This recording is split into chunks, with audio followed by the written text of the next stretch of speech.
So here's what some of humankind's spiritual thinkers have said about this concept. Henry David Thoreau said, "The universe constantly and obediently answers to our conceptions." The Buddha said, "As we think, so we become." In Proverbs 23:7, we read, "For as he thinketh in his heart, so is he." Yogananda, the founder of Self-Realization Fellowship, said, "As water by cooling and condensation becomes ice, so thought by condensation assumes physical form." Everything in the universe, everything in the universe is thought in material form. So, in different ways, this very eclectic group of people are all saying the same thing. Our seed thoughts are the cause. The harvest of your experience is the effect. What harvest do you wish to have? Because that law is infallible in bringing it about. So, if you want to harvest apples, you plant an apple seed. If you want to harvest tomatoes, plant tomato seeds. If you want to get an oak tree, you need to start with an acorn. And if you want to harvest a world that works for everyone, a world where greed and hatred no longer exist, a world where poverty and crime are things of the past, a world where all life is revered and honored, if we want to harvest that world, then today is the day we have to plant seed thoughts of love, harmony, and abundance consistently over and over again. I'm going to digress for a moment. I don't know if anybody out there watches Bill Maher. He's a politically oriented comedian on HBO. And he was talking about how we all need to be very vigilant about what we see going on around us. But what he said on Friday was interesting. He said, and because he scared a lot of people, he said that. And he said, and we also need to be kinder. We need to start thinking more kindly rather than demonize and be so divisive regarding our political affiliations. So I found it interesting that someone who actually is pretty verbal and vocal about not following a spiritual path would say that. And I think that's what we're trying to emphasize here is that if we want to see a world that is less divisive, a world that really does come together over these shared human values that we have, then we need to plant those seed thoughts. But keep in mind that idea of over and over again. It doesn't just happen with a stray random thought. It really does take practice, as in spiritual practice. And we have to be patient. And sometimes we have to be very patient. Just as an oak tree doesn't appear the day after you plant an acorn, there are also conditions in our lives that take time. And that's where the element of faith comes in. We must have faith that our consistency and our patience will yield the spiritual crop that we've sown.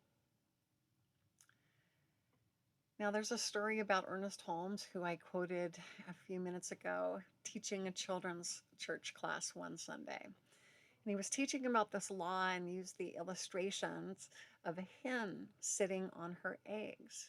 And he told the children that it takes 21 days to hatch little chicks. That was the law, and it worked that way every time. It was infallible, though he didn't use that word with the children. And if the hen obeyed the law and kept the fertile eggs warm the proper length of time, chickens would hatch. He said that you could see the law at work under the old hen's feathers anytime you needed to check. And then he told the children, remember, when you have a good idea, stay with it until it hatches. Now, what he was saying is important for all of us because we so often get impatient, don't we? We look at all the unhatched eggs in our basket, and we think that whatever it is that we want to harvest will never happen. But remember, it is the law. Stay with it until the infallible law brings it into beingness, which it will every single time. And that is true for everyone. And that's the impersonal part of it all. So let's look at that word impersonal. And a good analogy to use, which you've probably heard before, is this idea of a light switch. Now, the law of electricity, and I'm knocking on wood, aware that some people may be losing their electricity today, but this is, think of this as a metaphor. The law of electricity via a light switch works for everyone, whether they are a saint or a sinner, knowledgeable about how it works or not, awake or asleep. It will always go on. And because of the law of mathematics, 2 plus 2 will always equal 4, no matter who is doing the math. Holmes said that spiritual law is no respecter of persons. And what that means is that it works the same for everyone. So ask yourself, what seed thoughts are you planting now? Because just as a tomato seed is going to result in a tomato plant, a spiritual seed is going to result in a spiritual harvest. So really pay attention to what it is that you're planting and take note of your thoughts. Positive thoughts bring forth positive harvests. Negative thoughts bring forth negative harvests. This spiritual law is infallible and impersonal, and it works all the time. It is unity's third principle. We are co-creators with God, creating reality through thoughts held in mind. So as you take time this week to reflect on what you're harvesting right now in your life, take a look at all of it, the good and the not so good. What does the good tell you about growth that you've made this year? And what does the not so good tell you about where you still have to grow? It's all about consciousness. As we learn more, and perhaps even more importantly, as we practice more, we will see greater and greater yields to our harvest. Why? Because it is a law of both the earthly plane and of the spiritual plane that what you sow is what you reap. May we all have an abundant, joyous, and fruitful harvest. May we all bring in the sheaves. And so it is. Thank you, God.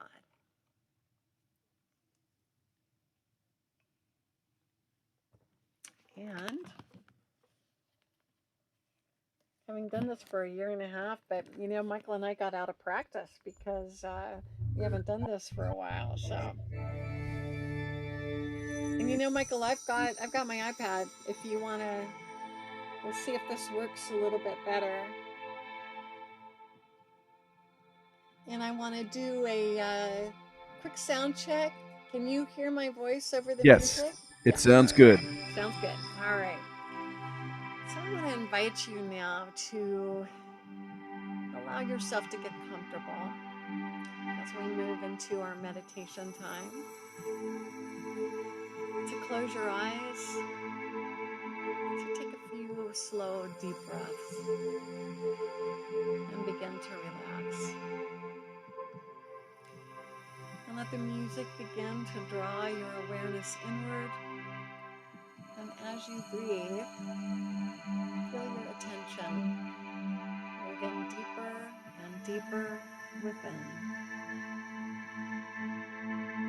And I invite you to imagine a place, perhaps outdoors, an ocean or in the mountains where you feel safe and peaceful, where it is not raining, but where the sun is out.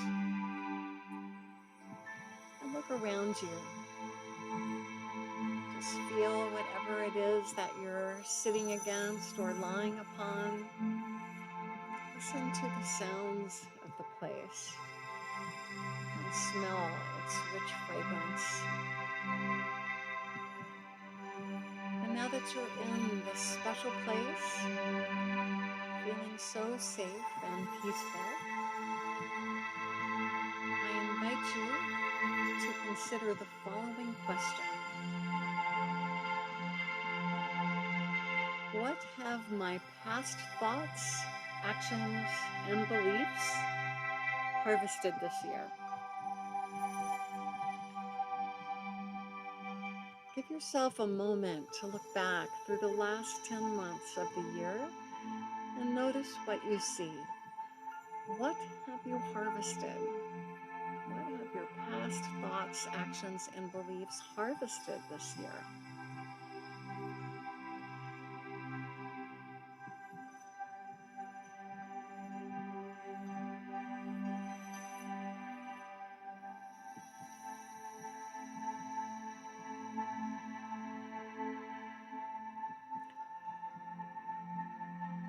And now I invite you to gently consider another question. Ask yourself, what would I like to harvest in the future? What would I like to harvest in the future?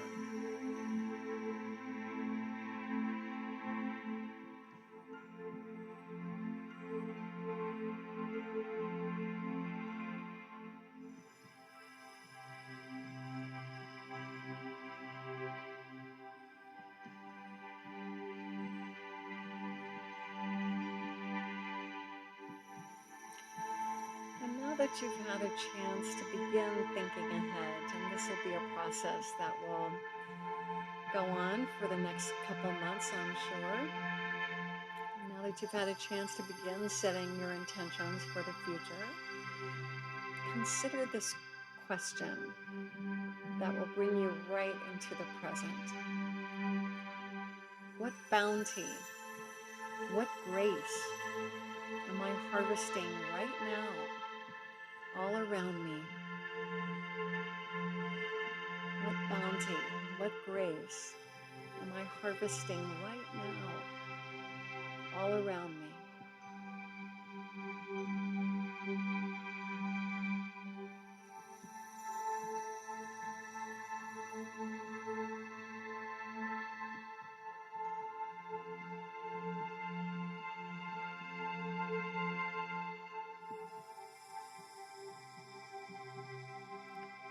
And now, in this special place you've imagined, feel your heart fill with gratitude for such stunning beauty. Each beat of your heart singing with a strong, steady gratitude. Salute all the beauty around you. Each beat of your heart pulsing out its thanks, resonating outward in slow and gentle waves, reaching into every corner of this special place, the place that you can always revisit in your mind and heart.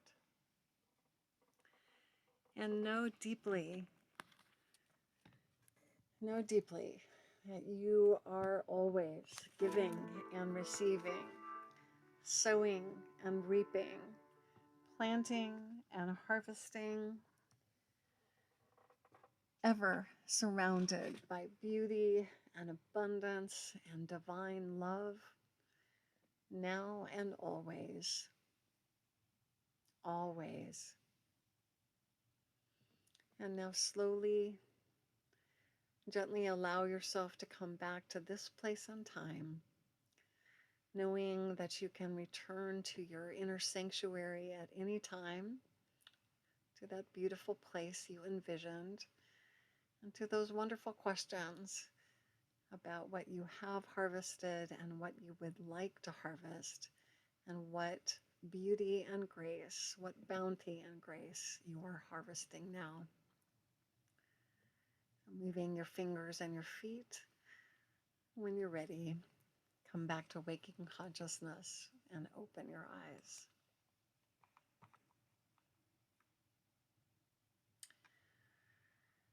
So, if you are ready, let us affirm who we are. Here at Unity Spiritual Center, we are an ocean of love. Here at Unity Spiritual Center, we have an inspiring vision, an exciting mission, and compelling values by which we strive to live.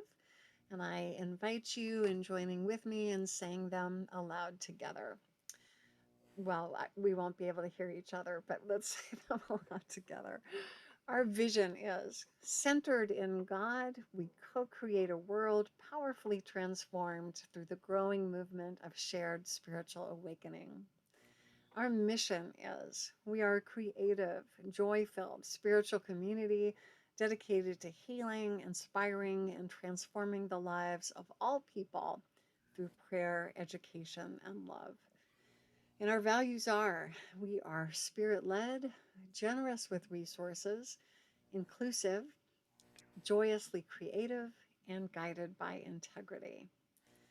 And in this space, feeling inspired by our vision, mission, and values, feeling enriched by what we've experienced here today, let us take time now to be a channel for enrichment through our generous tithes and love offerings.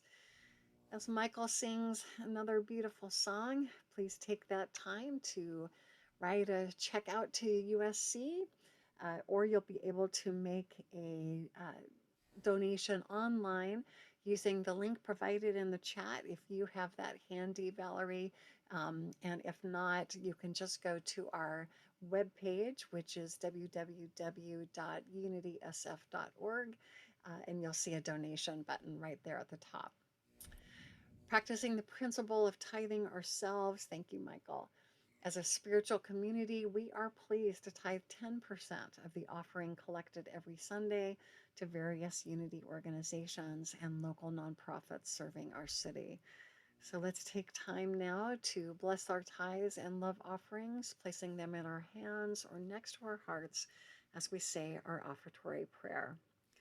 Divine love, through me, blesses and multiplies all that I have, all that I give, and all that I receive. Thank you, God. I had some fun playing with this song. So there's the words. It'll be very familiar once we get into it. And then I have a part that you've never heard before. Oh boy, here we go.